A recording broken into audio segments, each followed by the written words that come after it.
Dalam pengadaan produk kilang yang dilakukan oleh PT Pertamina Patraniaga, tersangka RS melakukan pembelian atau pembayaran untuk RON 92. Padahal sebenarnya yang dibeli adalah RON 90 atau lebih rendah, kemudian dilakukan blending di depo untuk menjadi RON 92, dan hal tersebut tidak diperbolehkan atau bertentangan dengan ketentuan yang ada. Adanya beberapa ini lebih gila, ini BBM yang dioplos dan kita ditipu habis-habisan oleh Pertamina. Saya nggak tahu kemana KPK dan kepolisian selama ini. Itu dia, bunker, senior bunker officer 1 Pertamina untuk Hakim yang bunkernya isi triliunan lah. Kejaksaan Agung melakukan penggerebekan ataupun penggeledahan. Setara ratusan triliun kan? Ratusan triliun. Itu dia kemana? Gini, saya nggak lihat. Dan agak aneh, saya duga ada partai yang bermain. Oke, berarti ada kesempatan. Bahkan kelas 4 tersangka itu bos 4 super holding Pertamina kok. Ini sistem bos. Ini Fungsi Petral diambil alih oleh JSC. Nah, lalu kita sistem mafia yang memang terencana, terstruktur.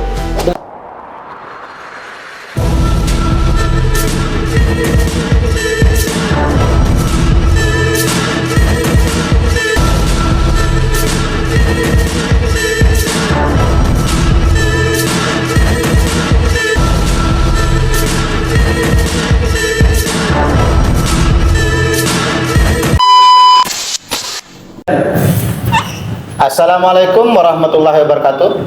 Waalaikumsalam. Jumpa lagi dengan saya Suhawi di channel Bandit Kota News. Pada kesempatan ini kami lagi di studio yang baru. Studionya di daerah Jakarta Selatan, tepatnya di Kuningan, dekat stasiun LRT dan dekat stasiun busway. Jadi ini lebih mudah bagi para bandit untuk kumpul dan bikin kongsi-kongsi kebaikan. Kalau kongsi-kongsi kejahatan biar keluar kita. Edisi pada kali ini kita akan membahas soal BBM non subsidi yang diselewengkan. Sebagaimana kita ketahui beberapa waktu yang lalu, kalau gas melon dikejar sampai warung, tapi giliran BBM mengalirnya sampai jauh, entah siapa saja yang kebagian. Kejaksaan Agung menaksir korupsi di Patraniaga pada tahun 2023 saja itu 193 triliun. Itu bukan uang yang sedikit. Kira-kira kalau dipakai beli beras kira-kira dapat berapa ton. Tapi pada kenyataannya ini baru terendus sesudah sekian lama. Padahal pemainnya masih itu saja. Kita ingat pada awal-awal pemerintahan Presiden Joko Widodo, Petral pernah dibubarkan karena dianggap ini rawan dengan praktek mafia migas. Tapi pada kenyataannya kemudian kelompok-kelompok yang bermain atau perusahaan-perusahaan swasta yang bermain di Patraniaga ini ternyata itu aja. Kalau ditelusuri, anaknya Risa Khalid lah, anak angkatnya Risa Khalid lah, dan seterusnya dan seterusnya. Lalu kenapa baru kedus sekarang? Apakah begitu rapi mafia migas bermain, ataukah alirannya sampai jauh? Konon ada yang mensinyalir kalau ini partai tertentu yang nge-backingin selama ini, khususnya Partai Merah lah ya. Tapi apa benar atau tidak, biar nanti kita ikuti diskusi kita dan perkembangan penyidikan dan penyelidikan yang sedang berlangsung. hadir bersama saya bandit-bandit kota yang biasa mengisi ruang podcast kita. Ada Dedi Jaya, ada Diko Nugraha, sebelah kanan saya, sebelah kiri saya ada Bung Aderi Zulfikri Sitompul. Malam. Kita mulai dari Dedi Jaya. Iya. Ben, Siap. ini Petral dibubarkan pada awal pemerintahan Presiden Joko Widodo. Rupanya cuma kandangnya yang dibubarkan, tikusnya kabur kemana-mana. Habis itu konsolidasi lagi kan. Kira-kira gimana menurut Dedi? Ya, ganti pemain ya. Bukan ganti pemain sih, ganti apa namanya? Ganti baju. Ganti bendera. Ganti bendera. Ini lucu-lucuan jadinya. Cuman ya kita harus apresiasi lah Kejaksaan Agung ya. Ini kan kasusnya skandalnya dari 2018 sampai 2023. Iya. Ya kan? Pertalite dioplos itu. Artinya kenapa di situ bahwa tidak hanya yang 7 tersangka ini, Kemungkinan terlibatnya betul. Itu harus ya itu tadi, kalau mengalir jauh kita harus minimal batasannya di 2018. Siapa pejabat-pejabatnya di situ? Yang di Patraniaga itu, komisaris-komisarisnya itu. Ini kan harus ditelusurin di situ. Atau siapa yang naruh di situ? Atau siapa yang naruh di situ? Ya. Kan gitu kan? Ini kan soal minyak, Bos. Ada Ya kan? ada yang mensinyalir ya kan. Nah, saya lihat dipantau di sosial media itu dikait-kaitkan dengan Hasto ya. Hasto itu kan. Nah, ini kan perlu diinikan. Ini di komisaris Patraniaga itu, kemudian dirutnya kan bukan hanya yang dirut sekarang. Artinya di rentang 2018-2023 itu ada pergantian nggak dirut? Kan ini harus ditelusuri nih. Terus kemudian kan tadi yang menarik kan, kenapa ketika memang analisanya bahwa Petral ini nantinya kecenderungannya kenapa dibubarkan, itu kan akan terjadi persekongkolan jahat lah, kan gitu ya. Tapi kemudian kok muncul lagi, artinya ganti bendera lah atau ganti nama, itu kan hanya yang tidak terganti kan orang yang di dalam Patraniaganya ini. Maksudnya nggak terganti. Oknum-oknumnya kan, Oh, iya, yang iya. punya kaitan sama orang-orang yang memang pernah dibubarkan itu, kan pemainnya sama gitu loh. Nah ini saya berharap atau kita berharap bahwa kejaksaan ini tidak boleh berhenti di 7 orang ini. Yang menikmati alirannya harus juga ditelusuri dan dibuka ke publik gitu loh. Karena ini kan bisa bayangkan kalau apa namanya melon itu kan di bawah 100 triliun tuh. Maksudnya gas melon. Gas melon itu kan diuber sampai kayak warung kayak tadi itu kan cuma berapa? 80 kan? 80 kan? Dan itu nikmati rakyat kecil. Jadi nikmati rakyat kecil gitu. Warung-warung hidup hanya apa namanya 1.000-2.000 dikejar-kejar. Nah sementara ini jelas ini kan 193 ya kan, hampir 2 kali lipatnya dengan yang di melon. Lalu Menteri ESDM kita Bung Bahlil ini ngapain? Ya, apakah hanya yang kelihatan di warung dia lagi jalan? Oh itu inian gitu kan? Cuman kalau bayangkan sekarang di warung-warung itu juga kan ada Pertalite ya. Iya. Ada apa namanya SCM Mini, ya kan? Itu kan jelas di situ. Ada kok yang naikin harga? Ya kan? Iya. Pertalite 12.000. Terus kemudian apa namanya Pertamax itu pasti di atas SPBU kan kayak gitu. Iya. Itu kan kalau kecenderungan itu markup kan markup itu. Iya. Nah, ini kan membuka mata kita bahwa ya ini soal goodwill. Soal goodwill, lu mau nanganinnya dengan cara apa? Kan harusnya yang besar-besar kan bisa kelihatan gitu loh. Ekspor Pertalite kan.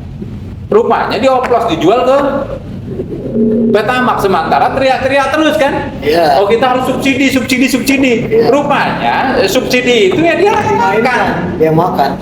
Nah sementara kalau kita ngisi Pertalite misalnya katakanlah itu 1.000 perak di subsidinya. Nggak enak gitu. Nggak enak. Pakai itu barcode. Pakai barcode sekarang kan, ya kan 1.000-2.000 bisa bayangkan ini 193 triliun Pak. Kalau orang nggak pakai aplikasi Nggak boleh gitu kan. Kalau ada barcode nggak bisa. Nah ini ya saya pikir udah saatnya lah ini dibongkar kan. Cuman memang menarik kejaksaan ini langsung 7, tapi ya itu tadi jangan berhenti di 7 tersangka ini. ya. Dan ya harus dibongkar, kalaupun nggak boleh ada yang kebal hukum. Ya. Artinya di sini sinyal bahwa tidak ada yang kebal hukum. di Republik ini gitu. Ya. Ini. Kalau tidak salah, dari berbagai keterangan yang ada, Patra Niaga ini kan sebenarnya kita ini tidak net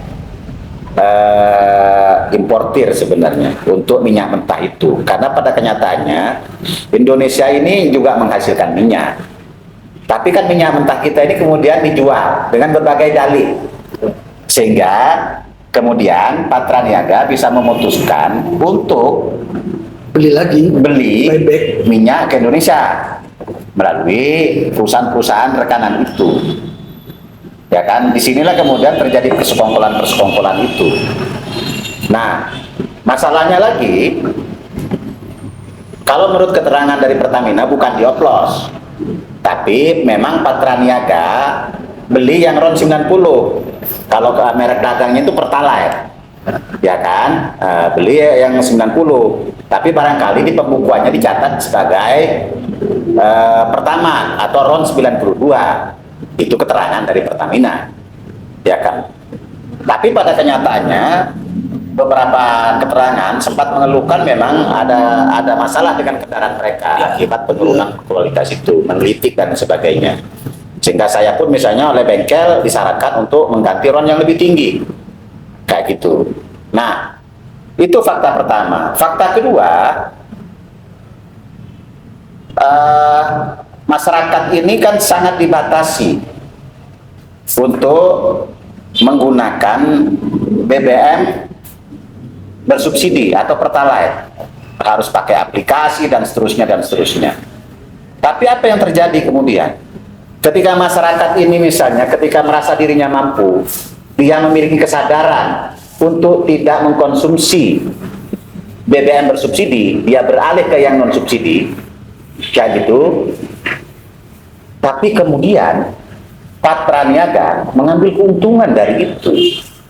Artinya oknum-oknum yang ada di Patra Niaga dan pihak swasta ini menikmati dua hal.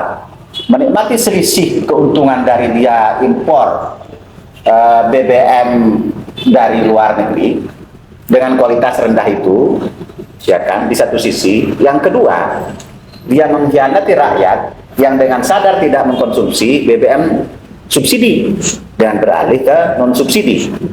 Dan yang ketiga, kalau benar, ya kan, seperti keterangan di Kejaksaan Agung bahwa ini dioplos, maka itu Patra Niaga melakukan penipuan secara besar-besaran secara nasional. Nah, akibat situasi seperti itu, menurut Bung Aderi, pasal apa saja yang bisa dikenakan ke orang-orang ini?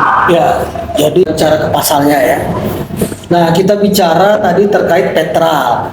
Nah, Riza Khalid kan komandonya nih waktu di Singapura. Nah, data yang kita dapatkan ternyata si Rifa Sihaan ini juga pernah berkantor di Singapura dari tahun 2010 sampai dengan 2015. Dia pernah menjadi senior banker loh, senior banker officer 1 Pertamina untuk Jakarta dan Singapura. Artinya sudah lama ini terjalin. Artinya bukan hal baru. Bukan hal baru. Dan ini kita kaitkan dengan Kejaksaan Agung melakukan penggerebekan ataupun penggeledahan di rumahnya Riza Khalid. Nah, berarti ada sinergitas antara para pihak. Petrol ditutup, internal bermain. Nah, makanya saya sepakat dengan Gus Hawi tadi, ya siapa yang menempatkannya? Pasti ada pasukan yang menempatkannya. Yeah. Kita duga ada partai yang bermain. Oke, berarti ada kesempatan. Berarti kalau memang bisa dibuktikan ada aliran ke partai itu, ya berarti bisa dibubarkan itu partai. Karena jelas ketika partai terlibat korupsi, apalagi nih hajat hidup orang banyak dan juga subsidi, ini udah menghancurkan rakyat Republik Indonesia. Lebih baik partai itu dibubarkan. Itu. Nah, kemudian terkait kepada pasal-pasal yang dikenakan itu, ya tentunya pasalnya ya pastilah pasal tindak pidana korupsi ya. Nah, kemudian terkait kepada pasal penipuan itu juga terlalu ringan. Kalau ininya korporasinya yang di Nah, korporasi bisa, tapi ini kan BUMN. Oh. BUMN ini kan tidak bisa dikenakan tindakan pidana korporasi seperti yang terjadi di perusahaan yang terlibat di korupsi timah. Nah, itu bisa dikenakan bagi perusahaan swastanya. Nah, kalau Pertamina-nya, Patraniaganya yang berbuat, berarti tidak mungkin untuk dilaksanakan korporasinya. Tetapi yang siapapun yang terlibat, ya wajiblah disikat sampai habis. Itu dia. Jadi hanya pasal korupsi aja ya. Ya, jadi hanya pasal korupsi aja yang bisa dikenakan kepada pelaku.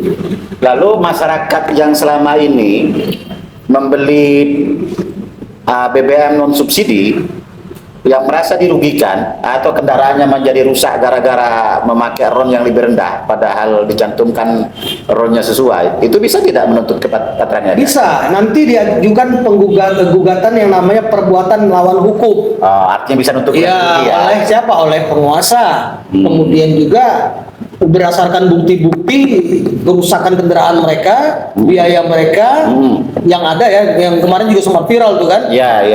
Berarti dugaan masyarakat dan bengkel itu benar adanya. Selama ini ya ditutupin oleh Pertamina. Ya. Akhirnya alhamdulillah Kejaksaan Agung melek dan curiga kan? Ya. Nah, ternyata betul ada perbuatan yang seperti itu. Jadi terbuka peluang untuk melakukan gugatan perdata. Artinya memang kita betul tadi, kita harus mengapresiasi kinerja Kejaksaan Agung, ya kan? Kejaksaan Agung ini tangkapannya kakap terus, timah lah, hakim yang bangkernya isi triliunan lah, kan? Mantan hakim maksudnya.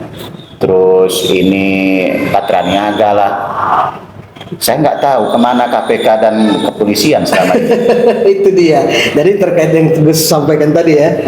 Ya tersangka ini kan disangkakan dengan pasal 2 ayat 1, kemudian Yunto pasal 3, Yunto lagi pasal 18, Undang-Undang nomor 31 tahun 1999 dan Yuntonya pasal 55 ayat 1 KUHP. Nah, ya pertanyaan tadi gue sampaikan tadi itu KPK kemana? Nah, apakah sinyalemen dugaan-dugaan masyarakat ini mulai terlihat ya KPK ini by order atau bagaimana? Apakah yang disampaikan oleh Hasto itu benar? Nah, ini yang menjadi debatable bagi kita ya kan, mudah-mudahan tidak. Nah, artinya ya mulailah KPK jangan hanya ngejar-ngejar TO target operationnya yang OTT yang kecil-kecil. Kan kalau dulu ya kan 10 tahun yang lalu kan selalu dibilang KPK ini dibentuk oleh ketua umum kami. Iya. Itu juga persoalannya. Jadi ya jangan tanggung-tanggung lagi lah Kejaksaan Agung dan jangan ada operasinya. Artinya siapa yang dijadikan operasinya apa? Ya, operasinya terjadi seperti di PT Timah. Robert itu yang diduga sebagai pemilik PT Refine Bankatin itu sampai sekarang masih status saksi. Gitu. Oh, belum ditetapkan? Belum. Artinya ya jangan sampai dijahalin hanya sekedar saksi doang. Ya. Gitu loh. Ya, karena memang proses penegakan hukumnya harus dilakukan. Tapi memang yang paling penting dan paling utama adalah mengembalikan kekayaan negara ini kepada rakyat. Ya. Ya gitu. Nah, itu yang harus dikejar betul. Ya kan? Jangan juga hanya menghukum orang tapi duitnya masih bertebaran kemana-mana. Gimana Bung Diko? Ya, baik. Gimana Gus ya? Kita Itu kebanyakan nggak duit? enggak bukan. Banyak kali Saya mendengarnya saja ini menggelitik. Ini soal isu oplosan. Bayangkan Gus, pemain miras oplosan aja dikejar-kejar dari Trantim, Lurah, RW, Hansip sampai tingkatan polsek rubutin itu namanya minum oplosan. Iya. Ini lebih gila. Ini BBM yang dioplos dan kita ditipu habis-habisan oleh Pertamina. Patraniaga tepatnya. Sama terbuahnya lah. Oh, iya. Loh, kita harus berani belajar jujur. Ini bukan soal bahasa akronim oknum. Oh jelas kok 4 tersangka tuh bos 4 super holding Pertamina kok. Ini sistem Gus. Ini struktur. Gitu loh. Nggak bisa saya bilang ini kata oknum. Ini bagian dari sistem mafia yang memang terencana, terstruktur Dan tidak hanya ada di Pertamina. Yakin ada backingnya. Yakin PDPR tahu. Jadi janganlah membodoh-bodohi masyarakat terus. Saya bertanya publik ini, apa salah rakyat ini, apa salah masyarakat ini kepada mereka? Apa karena salah rakyat Indonesia kemarin memenangkan Prabowo memilih hingga lembaga-lembaga mafia ini yang terindikasi ada oknum mafia ini menjiksa dan menghadik masyarakat? Ini ratusan juta Gus jadi korban. Ratusan juta loh. Pertama, kita ditipu habis-habisan soal harga pokok. Kedua, ditipu habis-habisan soal kuota subsidi. Sekarang ditipu habis-habisan soal RON. Jadi Ini masalah harga. ini yang mengungkap kasus ini adalah pemerintahnya Prabowo.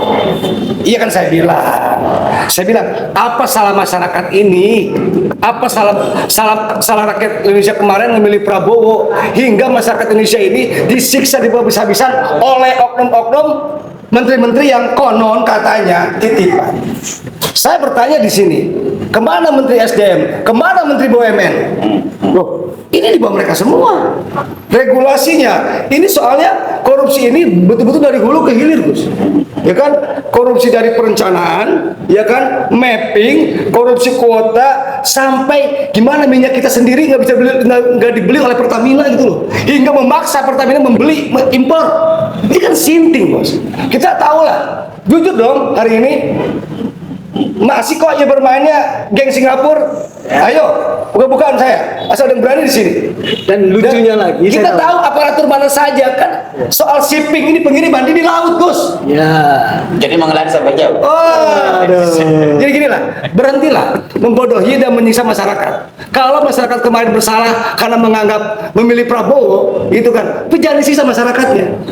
Karena saya yakin Prabowo punya visi untuk ini. Bayangkan, baru berapa bulan di Indonesia ini sudah 340 triliun menyelamatkan dari korupsi.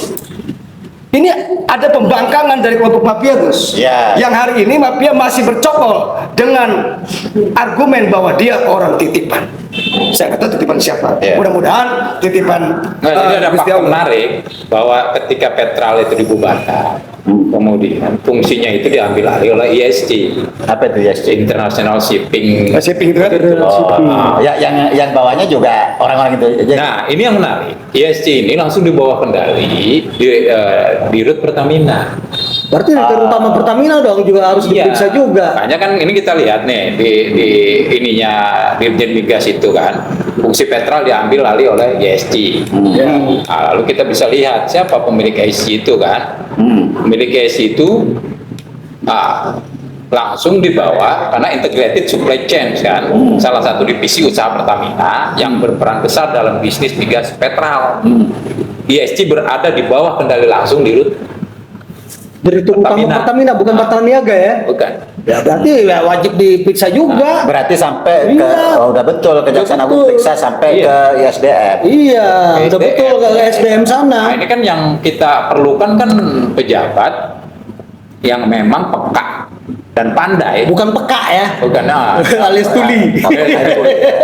Kalau peka sensitif. Dia sensitif. Pandai, jangan yang masyarakat, bisnis masyarakat yang kecil yang diuber-uber. Ya, yang sekedar untuk bertahan hidup. Untuk bertahan hidup, gas segala macam untuk keperluan ya kan, di boikot sementara kan, akhirnya ada korban yang meninggal kan begitu kan, dan sementara ratusan triliun ini. Ratusan triliun. Gitu Itu loh. dia kemana? Jadi gini, saya nggak lihat ya. Dan agak aneh setelah saya lihat profil di Patraniaga, kenapa Polri tidak tahu? Padahal ada Inspektur Jenderal Polisi Purnawirawan Dr. Andes Wahyu Indra Pramugari SHMH sebagai salah satu komisaris di Patraniaga. Gini-gini aja, Bos. Gini-gini aja, Bos. Hari ini tadi Gus nanya kemana polisi, kemana KPK, ya kan? Kenapa ini pas sama kejaksaan? Saya sangat yakin kok hari ini komisaris utama itu dipegang oleh Jenderal Polisi Bintang 3. Beliau orang baik, mantan pimpinan polisian Bintang 3. Siapa? Siapa itu? Bapak Irwan. Wah, Iwan Bule. Saya yakin ini beliau juga punya. Mungkin aja kita bisa memiliki feeling. Ya. Beliau ikut bongkar ini. Iya, saya ada harapan ke Pak Iwan Bule itu karena untuk membongkar siapapun yang terlibat berkolaborasi dengan mafia. Ini jadi gini, ini tahun 2002 Gus. Jadi sudah ada investigasi oleh almarhum Faisal Basri. ya tentang kebocoran, satu tentang kuota, kedua tentang harga. Risma ini waktu kan isunya ngebongkar soal PPH. Berapa sih harga pokok dari penghilangan? Karena selama ini kita ini selalu menjual barang mentah keluar, kita membeli barang impor ke dalam. Nah, ini kan kebocoran di situ, Gus. Dan ini disinyalir sudah pasti ini mafia-mafia yang bercokol sudah lama. Kita tahu kok ketika zaman 2004 sampai 2014 pemainnya itu kok pemainnya masih kan dengan kubis gedenya. Kita paham kok pemainnya walaupun lembaganya dihilangkan, tapi dia bersinyalir masuk ke ruang-ruang ini lebih dalam Pertamina. Contohnya 4 super holding Pertamina terpapar kok. Ini direktur semua tak bro. Ini bukan jajaran pegawai. Nah, saya melihat di sini, saya minta keseriusan ke semua Pertamina, apa yang Pertamina dipimpin oleh hari ini Jenderal Polisi. Dan kami paham, yakin betul siapapun yang dibawa komando Prabowo Presiden ini akan diungkapkan jelas ini adalah perampokan masyarakat di depan mata.